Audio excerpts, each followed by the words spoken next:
राहुल सोलापूरकरांच्या विधानानंतर शिवसेना उद्धव बाळासाहेब ठाकरे पक्षासह आंबेडकरी नेते देखील आक्रमक झालेत।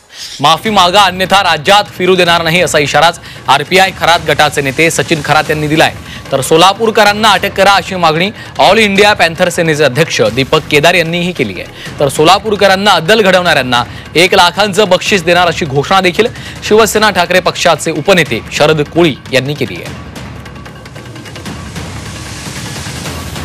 वेदाबाबत डॉक्टर बाबासाहेब आंबेडकरांनी लिहिलेलंच आहे, परंतु डॉक्टर बाबासाहेब आंबेडकरांनी आम्हाला 22 प्रतिज्ञा दिलेला आहे।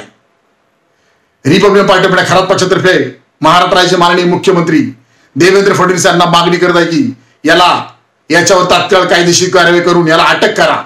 आणि राहुल सोलापूरकरला मी सांगतो, लवकरात लवकर डॉक्टर बाबासाहेब आंबेडकरांबद्दल जे वक्तव्य केलं आहे याच्याबद्दल डॉक्टर बाबासाहेब आंबेडकर यांच्या बुटावर जाऊन नाक घासून माफी मागावी, अन्यथा याला मी राज्यभर फिरू देणार नाही।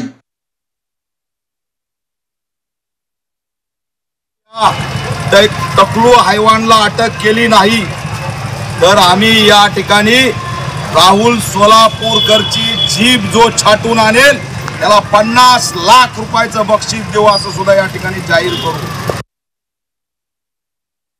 मला महाराष्ट्रातल्या युवकांना सांगायचं आहे, ज्या छत्रपती शिवाजी महाराज डॉक्टर बाबासाहेब आंबेडकरांच्या विषयी यांनी अपशब्द वापरून जातीय तेढ निर्माण करण्याच्या दृष्टिकोनातून त्यानं वाक्य उपचारलंय, अशा राहुल सोलापूरकरांची मस्ती जिरवण्यासाठी त्याला दिसेल तिथं तुडवा, त्याला पायातल्या चप्पलीनं त्याचं तोंड फोडा, त्याचं तोंड रंगवा।